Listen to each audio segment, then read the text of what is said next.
Hi, എല്ലാവർക്കും സ്മിതാസ് cooking വേൾഡിലേക്ക് സ്വാഗതം. ഇനി നമുക്ക് കുറച്ച് ഓണ വിഭവങ്ങൾ തന്നെ തയ്യാറാക്കാം കേട്ടോ. അപ്പോൾ ആദ്യം നമുക്ക് പായസത്തിൽ നിന്ന് തന്നെ തുടങ്ങാം. ഞാൻ ഇന്ന് ചക്ക പായസമാണ് ഉണ്ടാക്കുന്നത്. അപ്പോൾ കുറച്ച് ചക്ക വരട്ടിയതുണ്ടായിരുന്നു, അതിലേക്ക് ഞാൻ കുറച്ച് വെള്ളം ഒഴിച്ച് വെച്ചിട്ടുണ്ട്. ഒരു 10 മിനിറ്റ് സമയം നമുക്ക് ഈ വെള്ളത്തിലൊന്നിങ്ങനെ ഇട്ട് വെക്കാം. എന്നിട്ട് ഇത് കൈകൊണ്ട് നന്നായിട്ട് പിഴിഞ്ഞ് ഇതിൻ്റെ ചാറ് എടുക്കണം. മധുരത്തിന് ആവശ്യമായിട്ടുള്ള ശർക്കര കൂടി ഉരുക്കിയെടുക്കാം. എനിക്ക് എത്ര മധുരം ആവശ്യമുണ്ടോ അതിനനുസരിച്ചുള്ള വെല്ലം വേണം എടുക്കാൻ. ഞാനിപ്പോൾ ഒരു 4 ശർക്കരയാണ് എടുത്തിട്ടുള്ളത് കേട്ടോ.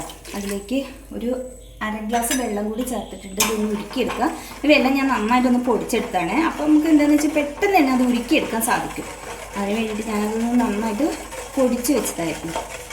പായസത്തിന് അധികം മധുരം ഇല്ലാതിരിക്കണമാവും നല്ലത്. അല്ലാതെ മധുരമായി നമുക്ക് കുറേ ഒന്നും കുടിക്കാൻ കഴിയില്ല. അത് പെട്ടെന്ന് തന്നെ മടുത്തു പോകും. നിങ്ങൾ ഇഷ്ടത്തിനനുസരിച്ച് ചേർക്കാം. ഇപ്പോൾ വെള്ളമെല്ലാം നല്ലോണം ഉരുക്കി വന്നിട്ടുണ്ട്, കണ്ടില്ലേ? ഫ്ലെയിം ഓഫ് ചെയ്യാം. എന്നിട്ട് അരിച്ചിട്ട് വേറൊരു പാത്രത്തിലേക്ക് മാറ്റി വയ്ക്കാം. അപ്പോൾ ഇതാ ചക്ക ഞാൻ കണ്ടില്ലേ, ഇതാ പിരിഞ്ഞ് അതിലുള്ള ഇത് ചണ്ടികളൊക്കെ ഉണ്ടാവില്ല, അതെല്ലാം മാറ്റി ഇതുപോലെ എടുത്ത് വെച്ചത്. നമ്മൾ സാമ്പാറിനൊക്കെ പുളി പിഴിഞ്ഞെടുക്കില്ലേ, അതുപോലെ അതിൻ്റെ സത്ത് മാത്രം പിഴിഞ്ഞെടുത്ത് മാറ്റി വെച്ചതാണ്. അപ്പോൾ ഒരു ഉരുളിയിലേക്ക് നമ്മൾ റെഡിയാക്കി വെച്ചിരിക്കുന്ന ചക്കയുടെ മിശ്രിതം ഒഴിച്ച് കൊടുക്കാം. ചക്ക സീസണൊക്കെ വരുന്ന സമയത്ത് ഇതുപോലെ വരട്ടി എടുത്ത് വെച്ചാൽ മതി കേട്ടോ. കുറച്ച് നെയ്യ് ചേർത്ത് നന്നായിട്ട് പഴുത്ത ചക്ക വരട്ടി മാറ്റി വെച്ചാൽ മതി. സീസൺ അല്ലാത്ത സമയത്ത് നമുക്കിതുപോലെ ചക്കയും കൊണ്ട് പായസവും അപ്പവും എല്ലാം ഉണ്ടാക്കിയെടുക്കാം. റെഡിയാക്കി വെച്ചിരിക്കുന്ന ചക്കരപ്പാനി ചേർത്തിട്ടുണ്ട്. ഇനി നന്നായിട്ട് അതൊന്ന് ഇളക്കി യോജിപ്പിച്ച് ഒന്ന് വരട്ടിയെടുക്കാം. ഇപ്പോൾ ശർക്കരയായിട്ട് ചക്ക നന്നായിട്ട് യോജിച്ച് വന്നിട്ടുണ്ട്. ഈ സമയത്ത് നമുക്ക് ഇതിലേക്ക് കുറച്ച് നെയ്യ് ചേർത്ത് കൊടുക്കാം. നെയ്യ് ഒന്ന് ഇളക്കി കൊടുക്കാം. ചക്ക വരട്ടുന്ന സമയത്ത് ഞാൻ അതിലേക്ക് നല്ലോണം നെയ്യ് ചേർത്തിരുന്നു കേട്ടോ. ചേർത്തിട്ടാണ് വരട്ടിയെടുത്തത്.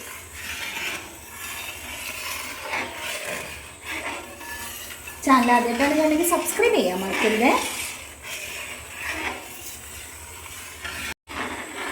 നാളികേരത്തിൻ്റെ 2ാം പാല് ചേർത്ത് കൊടുക്കാം. 2 നാളികേരം പിഴിഞ്ഞിട്ട് അതിൽ നിന്നുള്ള പാലാണ് എടുത്തിട്ടുള്ളത്.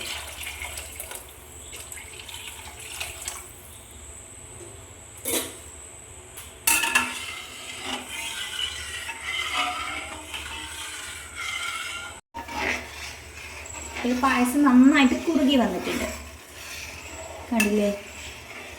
ഫ്ലെയിം ഓഫ് ചെയ്യാം. നാളികേരത്തിൻ്റെ 1ാം പാൽ ചേർത്ത് കൊടുക്കും. ഇളക്കി കൊടുക്കും.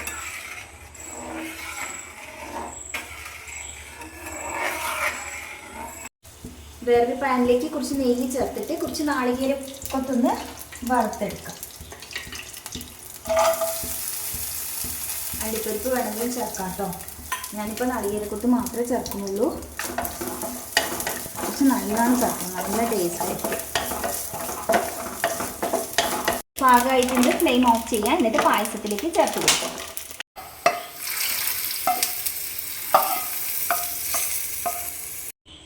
അപ്പോൾ നമുക്ക് എളുപ്പത്തിൽ തയ്യാറാക്കാൻ പറ്റിയ ചക്കപ്പായസം നല്ല അടിപൊളിയായിട്ട് കിട്ടിയിട്ടുണ്ട്. ഈ വരുന്ന ഓണത്തിന് എന്തായാലും എല്ലാവരും ഒന്ന് ട്രൈ ചെയ്ത് നോക്കും. വീഡിയോ ഇഷ്ടമായി ലൈക്ക് ചെയ്യാനും ഷെയർ ചെയ്യാനും കമൻറ്റ് ചെയ്യാനും ഒന്നും മറക്കരുത്.